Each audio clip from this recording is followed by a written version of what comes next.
Okay, good evening. Friday night, and the inaugural version of Hadron Converter's Space. Playing in the background now, I've got the first song that I ever played as Hadron Converter. It wasn't the first release I made, but was the first one under the name of Hadron Converter, which is called Warp Drive Groove. Basically forms the theme for most of my space music. It's, to me, I want to get out there into space, and where this all started for me was back in the heady days of the 60s, when we were looking at going out into space. I remember reading a book by Patrick Moore, the British astronomer, where he speculated whether it was actually even possible to land on the moon, because the dust was too deep and too thin, and the spaceship might actually sink, and the astronauts be lost forever under the dust of the moon. And, ironically, at the time, I borrowed that from the library well after man had first been to the moon. And man's first moon landing, well, I was in Australia in school at the time, and we very luckily were the first to see it, because despite all the major planning by the Americans, there was one little detail that they didn't think about, is that Australia was in line at the time, so we had to rebroadcast the signal to them, and it was live. No one thought of any time delay or anything like that, so if anything had have gone wrong, we would have been the first to see it. And I don't think there'd be any Capricorn 1 type scenario where they could hush it up. But our whole school stopped. We had a rather new black and white TV at the time, and they brought it into the largest classroom, which could be opened up into a double classroom, and the whole school, teachers, students, the lot, were packed into the place. I was only very young at the time, about 11 years old, I think, or 10. And I remember saying to the teachers, well, this is all a little bit boring, isn't it? We're waiting here for these guys to land on the moon, and I've seen all this sort of thing before. We've been to the moon, we've been to Mars, we've gone much further than that. And then they said to me, well, no, that were just movies, that's science fiction. In real life, we haven't been to the moon yet. This is the first time, and it finally struck me the difference between science fiction and science. But as a child, seeing movies saying this is the year 2000 and things like that, they were travelling to other planets. We were seeing Robbie the Robot on Forbidden Planet, and that was the first realisation to me that there was actually a tangible difference between science fiction and actual science, and that was the start of a lifelong love of science and space for me, or perhaps a little bit earlier, because as my father was studying for university, my mother had to work nights to help put him through university, and he originally started off doing an apprenticeship, but he completed his apprenticeship and wanted to become an engineer, and he had to put himself through, and the money was pretty tight in those days, and he was doing part-time university, but the workload was too high for him, really, and so he decided to make the move into full-time university, and my mum had to work bars to support him while he put himself through uni. It worked out well for them later, but for quite a few years at the start there it was tight. And while he was studying and she was working, well, he had me on his hands, a young kid and rather rambunctious. One way to keep me quiet was to let me watch a little TV while he was doing some studies. So I'd be sitting on his knee and watching television, and probably watching a lot of things that today you'd never let your kids watch.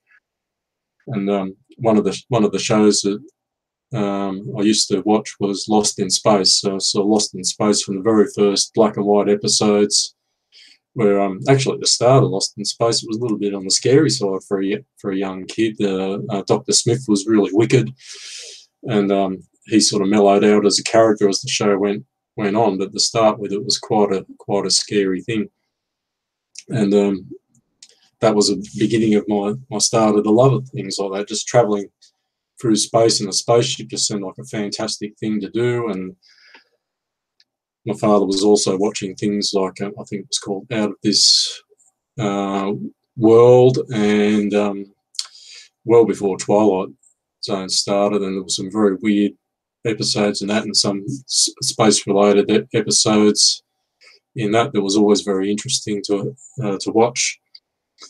And on the real science side of things, there used to be a program out of America called the Science Report, and that was showing all the latest things happening on science. And it was also very difficult for me to tell the difference as a young child, because here I'm talking, I'm probably about 4 or 5 years old, and the start of the Science Report was very similar to Out of This World, where they were talking on about adjusting your TV set blurry and sharp, and showing a radio wave oscilloscope symbol on the TV and things. And they seemed to be basically the same show, where it was real science in the Science Report, and very interesting, and science fiction and Out of This World. So by the time we got to this moon landing, well, I was well grounded in things like that. I was a big sci-fi fan, and watching all the sci-fi movies at the time, the old black and whites, and that love of those things never really left. And today, there's some great sci-fi around, there really is, and great special effects. But I think one thing about sci-fi these days is there tends to be a little bit more pessimism in sci-fi than there used to be, because back in those days of the 50s and 60s, well, technology was doing marvellous things for us, and we fully believed that we were in for a really bold and marvellous future. And one of the funny things about the old Lost in Space episodes was how they put all the washing into the washing machine, and they turned it on, and would make a sort of funny sort of wavy sort of sound, like a theremin or something, and the timer would go off, it'd be finished, and then they'd open up the washing machine and be taking out all the washing was already washed, dried, and packed in nice plastic packs with shrink wrap packs, which I'm sure the housewife of today is still looking for. And today times have changed a bit too. It's not just the housewife of today; it's just anyone who's looking for something like that. I'm sure a washing machine where it just packs all the clothes up in nice fresh packages for you with no other work involved. And doing the dishes was the same for them. They just put the dishes in, and that's one thing I can say about these days is looking at a modern dishwasher, it doesn't look to be too different to what they had in Lost in Space. We didn't get to see the actual workings, and once again it made a sort of very high-pitched wavy sound like a theremin of some sort to make the sound effect, I suppose. And then it was over and done with and finished. So the washing machine involves, the dishwasher involves a bit more sloshing around these days, and a little bit more time than what they had there. But essentially, we've got the same device. You put the dirty dishes in, you take the clean ones out, and that's all we ever wanted. You know? And in many ways, it's interesting watching some of these old sci-fi things because of that, how things have changed over the time. When you think about things that they're using today, looking at Star Trek, where they'd flip open their communicators, and we had the clamshell mobile phone came and went. Nowadays we're using smartphones and tablets, which are very similar to some of the tricorders, and I suppose going into another area of sci-fi being the children's cartoons and shows. If you remember Inspector Gadget, which was a little bit past my era, I was already grown up by that time. But there was a girl in that used to use little laptop computer, and back in those days, well, no one really had laptop computers, and look at them now, everyone's using them, and there's small tablets. Well, my 5-year-old daughter is using one now, albeit a toy, but well, sort of a toy. You can get YouTube on it. Basically a more childish iPad, for want of a better word. But how the things have changed in sci-fi. Some things that we thought were so futuristic have come and gone, and you look at some of the older sci-fi now, you look at them and you think, oh, yeah, we sort of had that back in the 70s or back in the 80s, but we've got something better than that now. We just didn't have the concept back then, whereas other things still elude us. Travelling at light speed, as in my warp drive. I'm pointing that way because I've played that on my laptop. I'm not sure how to feed this into the computer yet for a YouTube broadcast. So at the moment, I'm just playing things independently on another laptop. But some of these things like light speed travel, or even faster than light speed travel, are well and truly beyond us. Things like nuclear fusion, I know they say about that. Nuclear fusion is only about 30 to 50 years away, and has been for probably 2 decades. And some things are moving faster than I expected. Some things are a little bit slower, but things are moving. But coupled with that optimism from new devices, these days we have a fairly pessimistic attitude with a lot of our sci-fi, because in many ways the science revolution hasn't worked out for us exactly as we'd expected. In many ways, computers are a marvelous device. They give you access to so much information. They allow you to do things that no one was ever able to do before. But in other ways, they're being used primarily as a bean counter or as a means of keeping tabs on people, taxation, things like that. There's a lot of great science going on with computers, and the linkage of computers and the internet and just the ideas in people's minds, a marvellous thing, but at the same time there's a bad side as well, and sometimes it gets a little hard not to focus on the bad side. In my show over the year, I want to be introducing little aspects of science. Many times today I'm basically just rabbiting on because I want to try and introduce the overall theme of the show, and the overall theme is science in general, science fiction in particular, and to go with that, space rock and spacey and psychedelic music, because they go together as well. And because I can't go into space, I send my head into space, travelling on the wave of space rock music. And I suppose at this juncture, anyone who hasn't heard of Hawkwind, you better get your research in, because I think Hawkwind are the kings of and founders of space rock music. Some people might argue that the toss about that. I read a Wikipedia article earlier where they tended to list Hawkwind as more followers than leaders, but I think I contest that point. They put them as contemporaries as Pink Floyd, and that's certainly true. They are contemporaries, but I don't really think Hawkwind copied them. You might want to compare it with people like Isaac Newton and I think it was Leibniz from France that developed calculus at the same time, or Marconi and Tesla who developed radio at the same time. They didn't necessarily copy off each other. They just happened, their heads were in the same place at the same time. Probably, and of course I think Hawkwind's got very different roots in many ways to Pink Floyd, but again, you can't help but deny the similarities. So music's a big part of the show.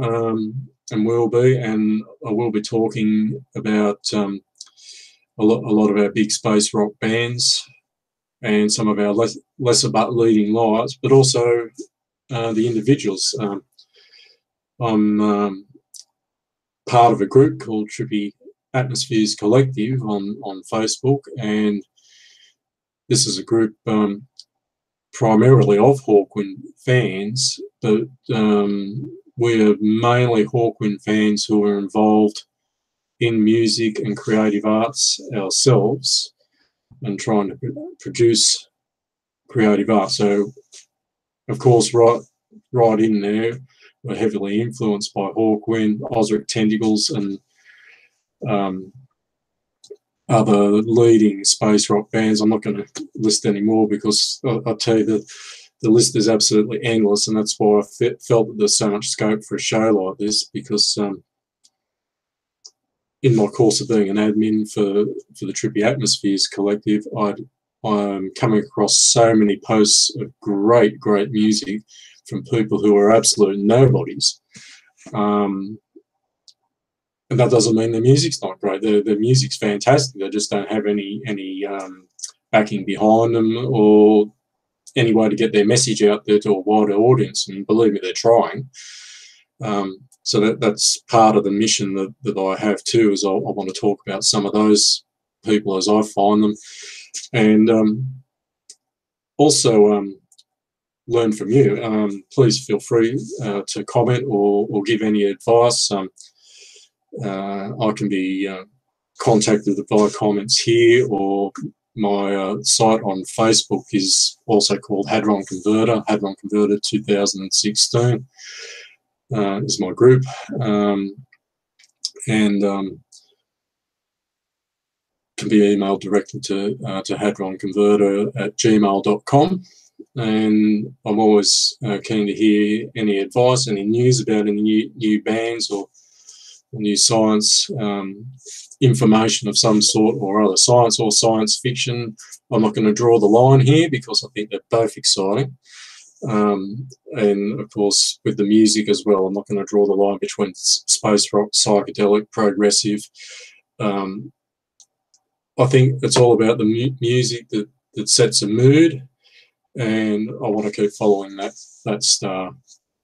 And getting back to what I was saying about the optimism of science versus the pessimism of science, well, my personal slant on watching sci-fi is, although I like the new stuff, I do find it quite entertaining to watch the old stuff, black and white be it is, because of that sort of innocent and childish optimism that comes out. And this goes even back to things like, I think the original sci-fi film is claimed to be Metropolis. And forgive me, but I forget the name of the director, a German director, and he produced Metropolis, which set the genre for a lot of sci-fi back then, and elements of it are still there today, just as Hawkwind, I believe, set the genre for a lot of the space rock and psychedelic music today, but especially the space rock, where they made such an impact. It's hard to get away from their influence, because they just included so many of these necessary and new elements.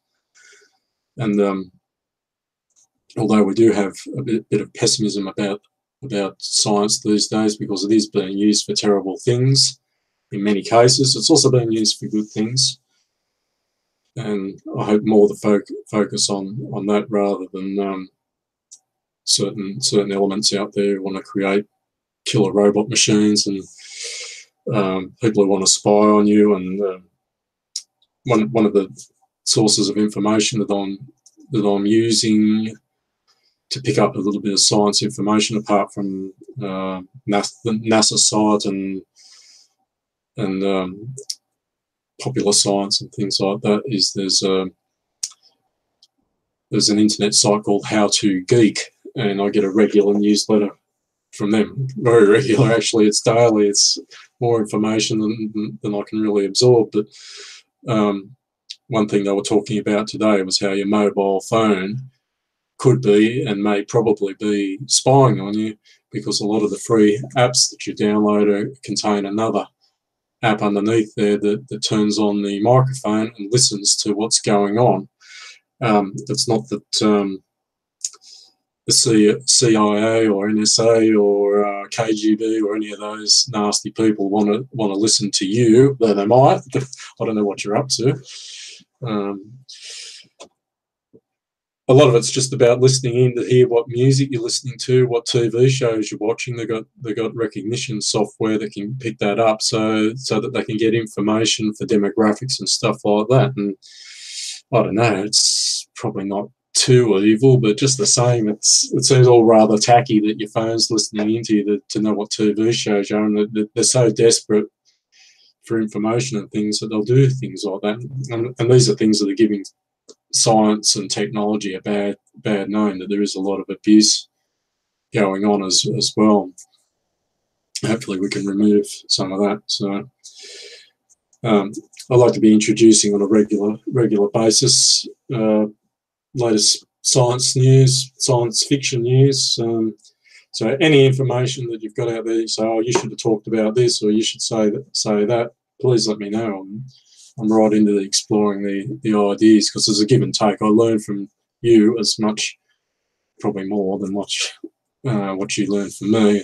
I've certainly found that in my capacity as an admin on my Facebook group and as an admin on the Trippy Atmospheres group, that there's so much great information out there, musical information primarily with the Facebook groups.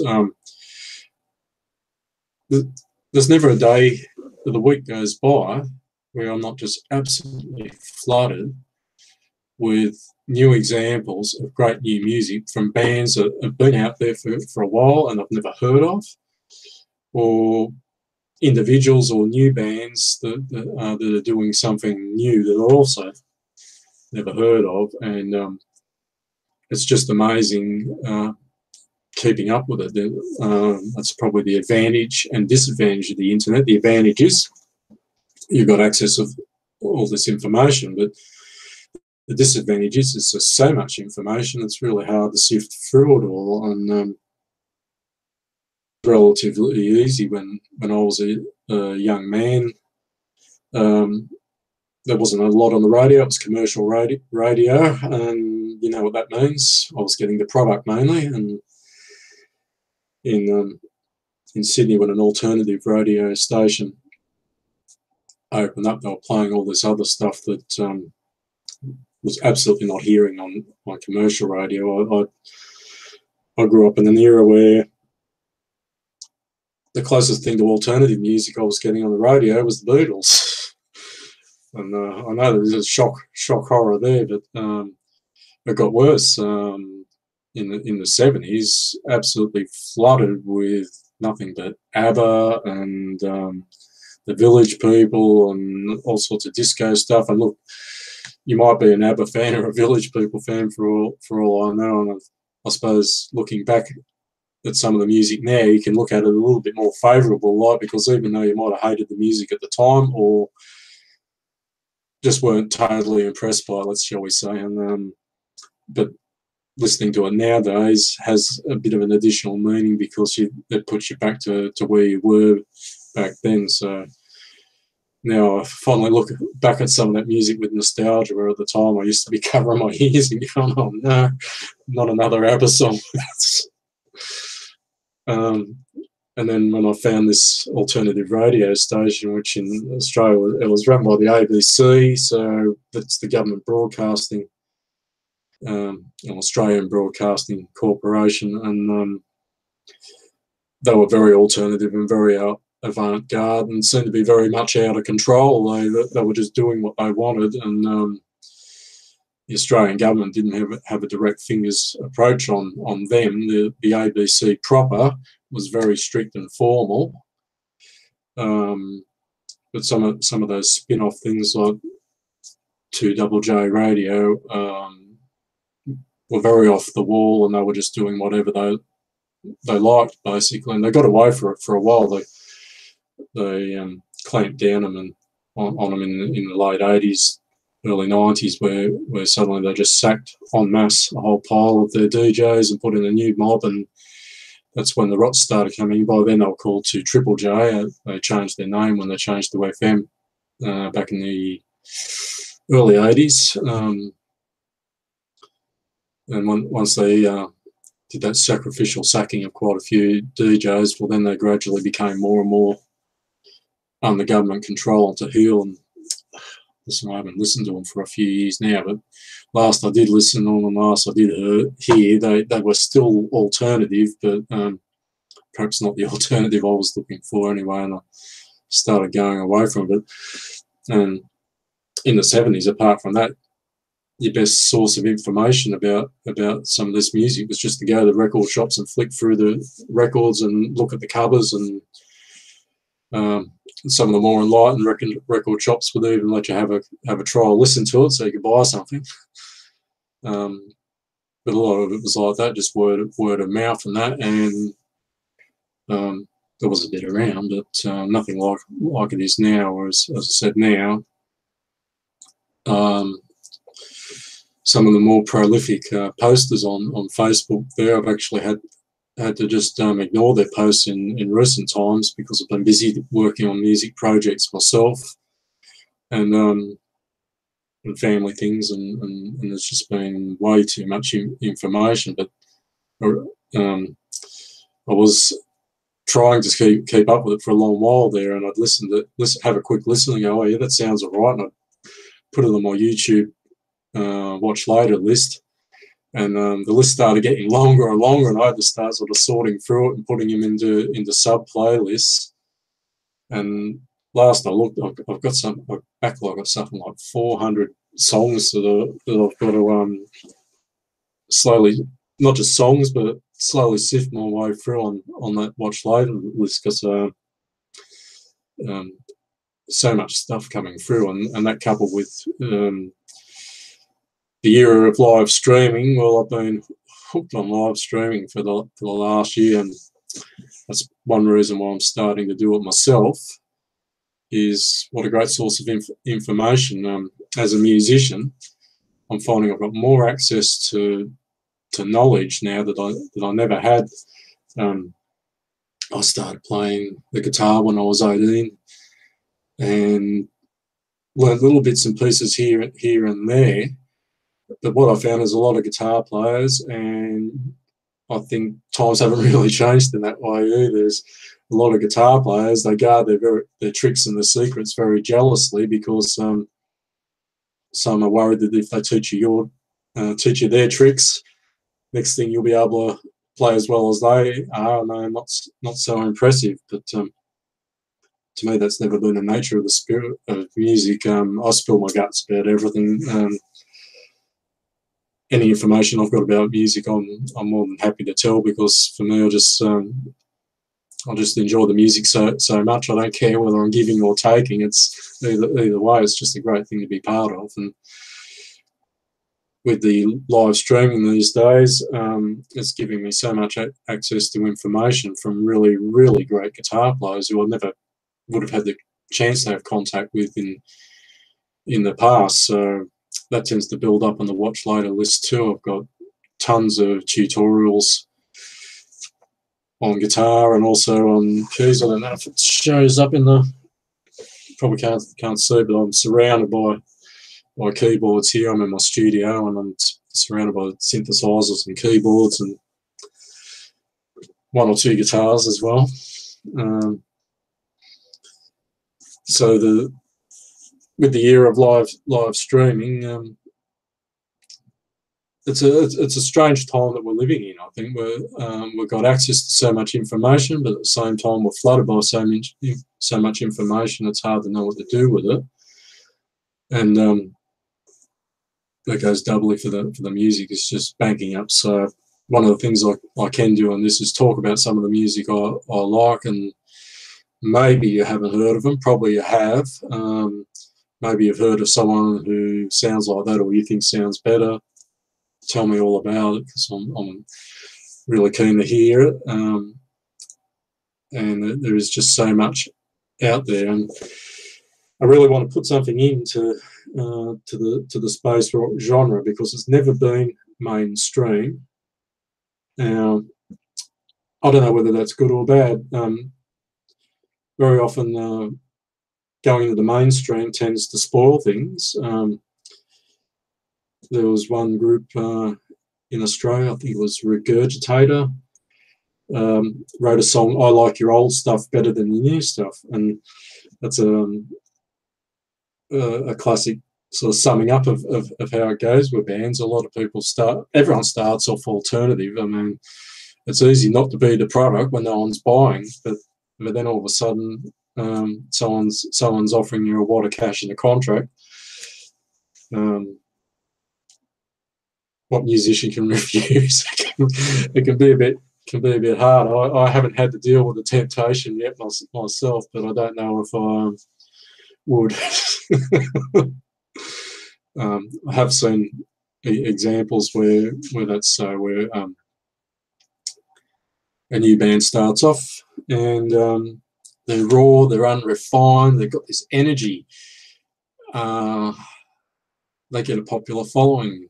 Then they become more refined, and then maybe they get an agent and more gigs, more experience, and someone waves a contract in front of them for a recording contract, and a very polished product ends up coming out from them, and before you know what's happening, they're advertising a car or toothpaste on the television. And I've seen a few groups over the years where that's happened, where they've perhaps made their move to commercial music too fast, and those same people waving those contracts, they will drop you like that when you're no longer the new thing. So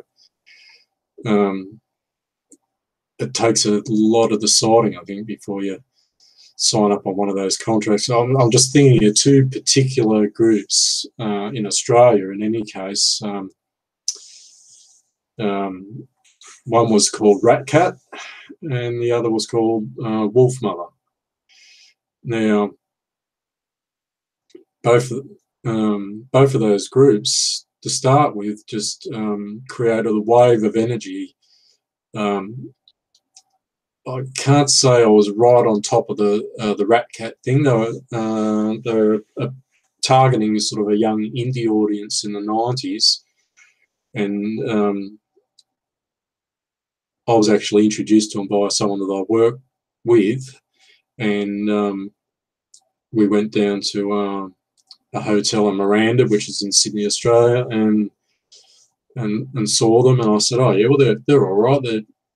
They're pretty good, but they weren't so good that I was considering buying an album or anything like that. But I enjoyed listening to them on the radio, and they made the transition from alternative radio, meaning Triple J, because they were the only alternative radio station in Sydney. They made this transition surprisingly quickly, and then next thing you know, they were on the commercial stations and getting flogged to death. And then suddenly there was some sort of advertisement with them, and all of a sudden their alternative audience just hated them, didn't want to listen to them anymore. That was fine because they had their commercial following, they were making money, but then all of a sudden, as it happens with these commercial things, you've got to be very careful to make that step over to the commercial music scene, because as soon as they lose interest in you, unless you really are that good and that big that you can keep that momentum with your audience rolling, no matter what the packages of the product want or care about, you can be crushed. And that's what happened with Rat Cat. And the thing that was really chilling to me is shortly after that, you didn't hear Rat Cat at all. Nothing on commercial, nothing on alternative. And then one day I was going around with demo tapes, going to the hotel. All you musicians out there know what I'm talking about. Going to the hotels, cap in hand, saying, "Oh, can you give us a gig? You know, I've got a demo tape here." And I walked in there, and who should be there trying to see the manager of the pub, but the lead singer from Ratcat. And the thing is, the manager saw me and said, "Oh, I know who you are. Yeah, you wait." And we got a gig, and they didn't. And I'm not trying to say we were that good. We were okay, but we never achieved the levels that Ratcat ever did as far as popularity or anything like that goes. No point even mention, or we'll mention the game's name. It was called The Burning Guest that we played for, and we did okay, but nothing on the radio or anything like that. We had a good run doing pub gigs, and we weren't bad, but that was the shock to me, that someone who was as big as they were completely dropped, and then couldn't even get a look in to see the manager of an ordinary bar, and then didn't get a gig to me, Joe Nobody. It just goes to show how far it can blow up your face. And Wolf Mother, I think, was a similar story. They came out again on alternative radio, and the first time I heard them, I just went, "Oh yeah, these guys, they've got that certain something. I'm absolutely sure that they're gonna hit number one." And they did. They hit number one very quickly, even more quickly than I thought. I've got to confess, I went out and bought their album. A lot of people were criticising them very soon after that. People were saying, "Oh, they're just imitating Led Zeppelin. They're imitating Jimi Hendrix. They're imitating Pink Floyd." All those other bands, really big, solid bands, people saying, "Oh, they're just copying off them." And I thought, well, that actually shows how sort of well versed they are, that people are comparing them with these people and saying they're copying off them. And yeah, I could certainly see the similarities. You know, when I was listening to them, they always had that sort of familiar something. And I just think basically the kids had access to a really good record collection. Their parents obviously had good taste in music, and they'd probably grown up on this sort of stuff, and they'd made their own stuff from it. So they had all these influences to them, because when you listen to them, you could hear that sort of familiarity of all those big names, but you couldn't say, no, as a musician, I couldn't say that riff came from him or anything like that. They had that sort of familiar sound, and they had it all put together, but you couldn't say that they were copying from anyone in particular. And it was a real rush for them. They really came from nowhere, climbed up really high. I think they came from South Australia, might have been Western Australia. Before I knew what happened, they were advertising a car, and music from Wolf Mother came in, and then the same thing. I hope the guys made their money, because they climbed to a really huge peak really quickly, and then boom, gone again. I think they might have got a second album out, but I can't be sure. By then I was sick of them too. They just played them so much that they'll play to death. And that's one thing our alternative space rock bands haven't had too much of a problem yet. I suppose if you want to go, probably the most well-known band in the genre of space rock would be Hawkwind, and so they're the closest thing that you'll get to the commercial product in that scene, and they're nowhere near a commercial band. They've rejected commercialism their entire career, and they only came close a couple of times. Notably, Silver Machine was one that charted. They had another one called Urban Gorilla, which was probably right on the way to charting, but it tanked because, unfortunately, at the time there was an IRA terrorist attack, and anything of that sort of stuff was not popular. They weren't connected in any way at all with it. They'd already put the song out, but I can't remember which particular bombing it was, because back in those days the IRA were doing quite a few. But in any case, the radio stations didn't want to touch it with a 10-foot pole, so it was dropped. But it was also another one that was potentially a hit from. But all in all, there is so much potential in the space rock genre that hasn't been realised, and I'd really like to see the genre being more popular. Maybe it's a bit unrealistic in this day and age, because the new generation of music listeners has moved on to a large extent. But every now and then you will hear young people out there who know what a guitar is, and some of them even know how to tune one. Most of us don't. But by and large, music at the moment is very, very computerized, rhythm-driven, and some of the clubby electronic music just slips inside what I'd call my version of the space and psychedelic genre, and I can listen to it. Only so much, when the boom, boom, boom goes for too long, it's too much for my ears.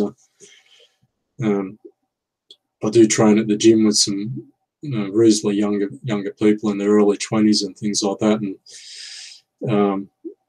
they like to put on some of the music, and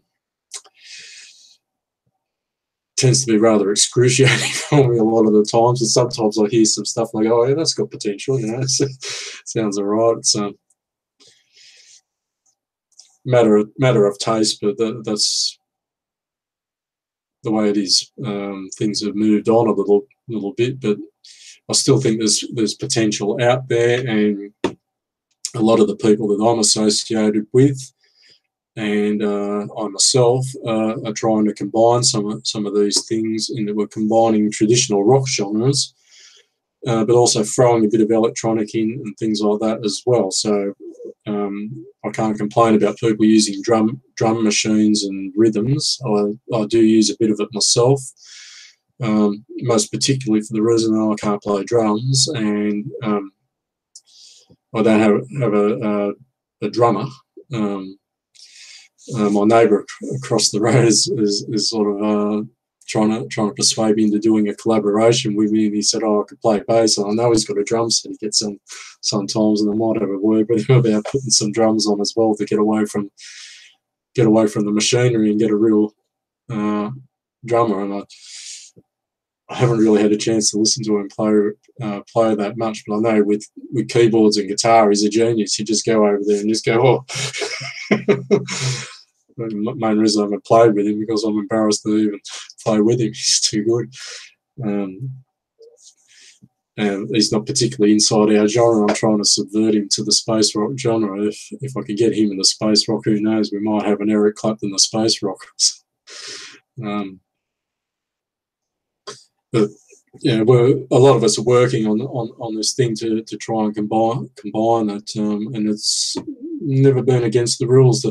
With space rock, the genre covers so many subgenres, and again, I've got to always go back to the example of Hawkwind, because for space rock, they're a bit like, forgive me for some of you that don't like the comparison, but they're a bit like our Beatles. They're just the Beatles started the modern pop rock movement, but Hawkwind really started the modern space rock and alternative movement, and some people say punk and things like that as well. Punk and heavy metal, they had their roots in a lot of that stuff, and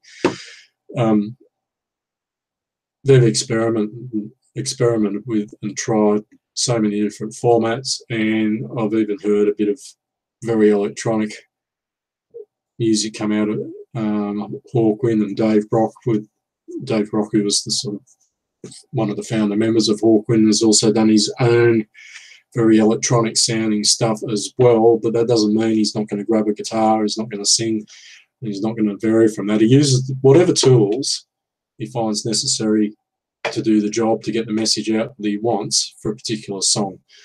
And that's what I try to do as well. That I find that sometimes it's easier for me to write a song when I use keys. Sometimes I find it better to use guitar. I tend to find that I write a different way when I vary the two. It's very occasional that I'm making something from the computer in itself. I tend to twist it around a lot using the computer, and I know I'm just raving on tonight. There's just so many things to go on about, and as I said, with the lead up to Christmas and things being busy family-wise, I haven't been able to research a one topic show yet, and I don't know when I will. But one of the great things about the modern era is the modern DAW, and I do use that to twist things around a bit. So sometimes I'll record live on a recorder. Sometimes I'll start a rhythm using the computer, using a drumming program, and other times I'll play it on the keys myself. I've even experimented with playing my own short loops and keeping them as loops, because I still want a personal element involved to it, but I try to mix and match a lot of different things. But what I do find is when I come up with a piece of music on the keyboard, it sounds different to when I play something when I invent something on the guitar. So I'm probably more rhythm based on a guitar and more melody based on keys, if anything. Though at the same time, with keys, I very often come up with bass rhythms starting off on keys, also not having a bass guitar myself. But I'll try to do different things compared to the mood I'm trying to create and the meaning I'm trying to get across. So if I do start a song with guitar, I'll use synthesizer and keyboards to play along with what I've come up with a guitar. If I start a song with synths and keyboards, well, I'll try and put in some guitar rhythm and lead along with it. Generally speaking, I'm playing the music on the keys and synths manually, but sometimes as well I'm using VSTs, because why not? You use every tool, and in that way I'm trying to cross that barrier, keep one foot on either side of the barrier of the modern electronic stuff where it's all computer, and the old stuff where it's all guitar or an individual musician. I'm trying to mix them together, because I definitely don't want to go that entire way where it's all on computer. And I've just found that the modern DAW's a useful tool. I can put all the tracks that I've recorded, I can transfer them digitally over to the computer these days. The modern multi-track recorders will allow you to do that. Or these days too, I've got an audio interface which allows me to directly record it on the computer in my DAW. I use a Reaper DAW, which I find to be particularly good. I know all you experienced musicians out there have got your own slant on things and your own tastes, and I know quite a few people I know use Sonar. My neighbour across the road does. Reason, Cubase. I've tried a few of those. Cubase I've tried, Ableton Live I've tried, but at the end of the day, I personally prefer Reaper. I was put onto it by someone who I collaborate with quite a lot, a man called Strayhawk, who, if you get the chance to look at his video channel, please do, because when it comes to Hawkwind videos, he is the undisputed leader of the pack. He, if you want to listen to Hawkwind music and catch up on their entire discography, this man over the last few years has tirelessly worked to do that. And any given Hawkwind song, I'm absolutely 100% sure that you will be able to find a Stray Hawk video that goes with the song. And because he is such a fan, and because he knows people in or associated with the band, and he's been part of the scene for a long time, he handles these things very sensitively, and creates the story behind the song very well with his video. So I highly recommend that you look at his channel. But he was the one who put me on to Reaper, and at that time I was using Cubase, and I never did think the Cubase was the best thing around. It was, for me, the only thing around. I had a play with it that a German musician here gave me a copy of his Reaper to try out, and it was okay. It was good because I never had anything like that before, and it certainly allowed me to do a bit of music when I first came over here. There's the last few years I've been a piano player, and trying to drag a piano over to Germany was not easy, and also I didn't do it.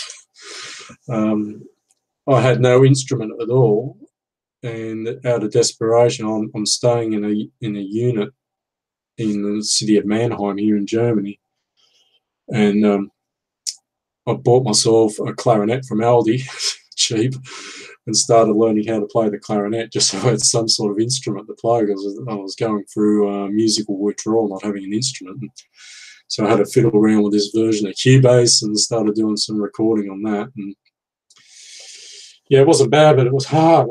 I think it took me about 3 days before I figured out how to get any sort of sound in that thing. I'm still not quite sure what was going wrong with it, but I could not get the damn thing to record. And it never really got much better with Cubase. So I was fiddling around with that a little bit, and then in between, I went back to Australia with the lady I was staying with in Germany, and we got married. Came back here, and in the process of changing computers and changing house, that version of the Cubase never worked again, and so I had nothing for a while, but we moved into a house in the Odenwald near Heidelberg here, and I was at least able to ship some of my stuff over from Australia, so I had a couple of cheap electric keyboards that I managed to ship over, so I had something to play. One of the keyboards was really, gotta say, absolutely 5-star, second rate. It was an old Casio electric piano thing, not real great, but what it did have was velocity sensitive keys, and 71 of them, so I was able to sort of play piano on it. And somewhere along the lines, I bought myself an MX-49 Yamaha, and included with that was a free version of Cubase, so I was able to start off again, and that's what started the modern recording for me. But it never did get any easier with that thing. I was starting to do recordings, and again I went through this big trouble getting the thing set up, but I finally got it happening. But it never was easy, and people go talking about side chaining and adding reverb buses and all this sort of stuff as if it's just such a normal thing. I was watching videos on YouTube about it, and I just could not get Cubase to really sound good.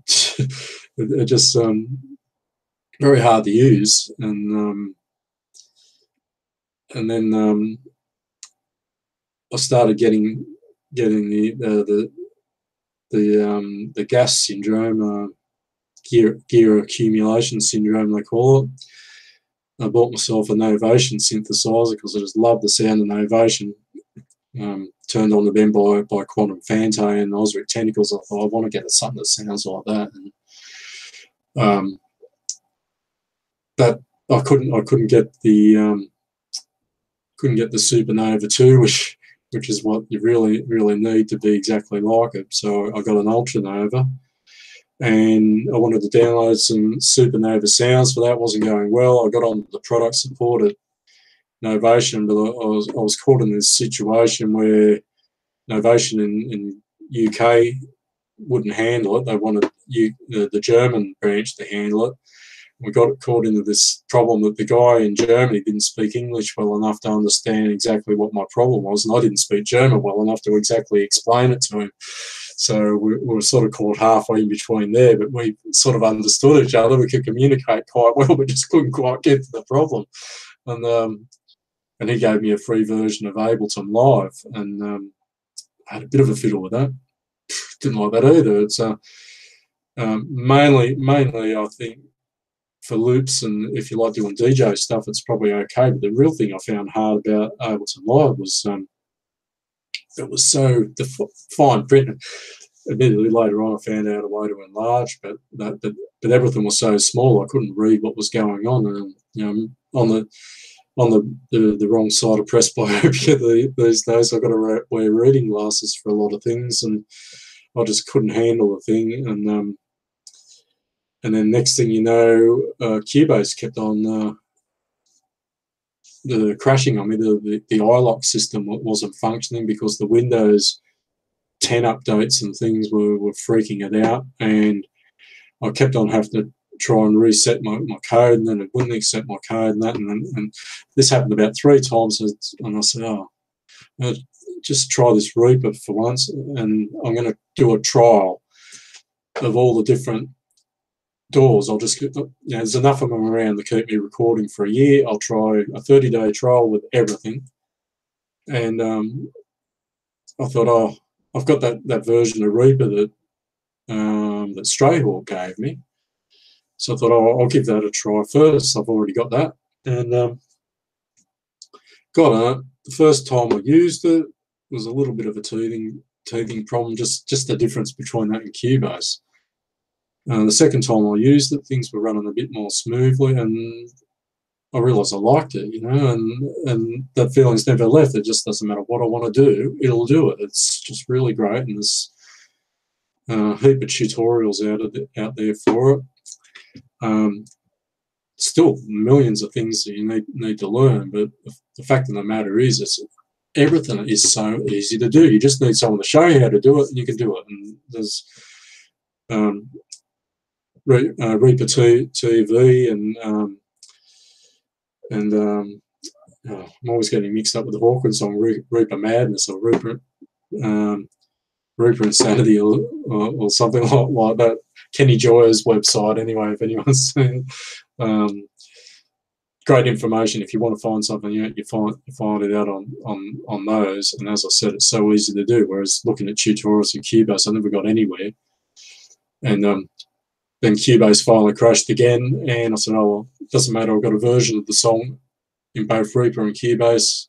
I'm happy with Reaper. I'll stick with it, and I've been with them ever since. So, look, that's bringing me pretty much to the end of my 1 hour rave. Thank you very much. If anyone's stuck with me during all that, I haven't really had time to look at any statistics on anything like that. I'm guessing I've probably got close to a round figure of 0 viewers, but maybe some of you will watch it later on. Anyway, unless some of my friends will. Hi, Mum. But if you like it, please hit a like, subscribe. This is different from my normal posting YouTube channel. I'm starting this off completely fresh, so I've got absolutely 0 subscribers, 0 likes, and 0 views. So this will be the first. What I will be doing too is slowly updating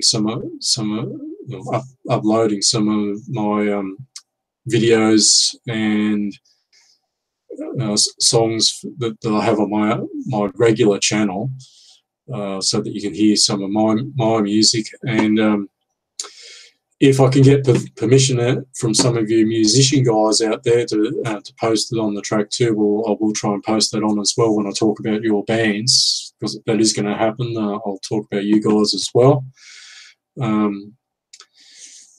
So please like, subscribe. Subscribe on my Patreon too, if you can, because it doesn't take much with the multiplication.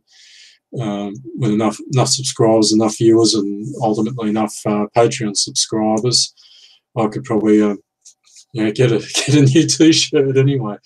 But come up with a better show for you, and I will want to keep going with this and try and produce something a little bit more focused as far as the show goes in future. This is just a basic and introductory show, let you know who I am, and introduce my show on its own.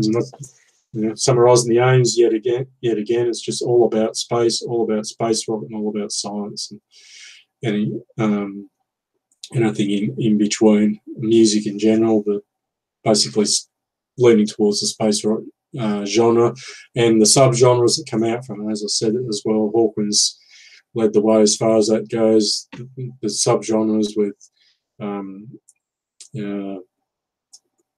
punk space rock, metal space rock. I've heard reggae space rock. You name it. There's all sorts out there, and many of those styles have been done in at least one song by Hawkins themselves.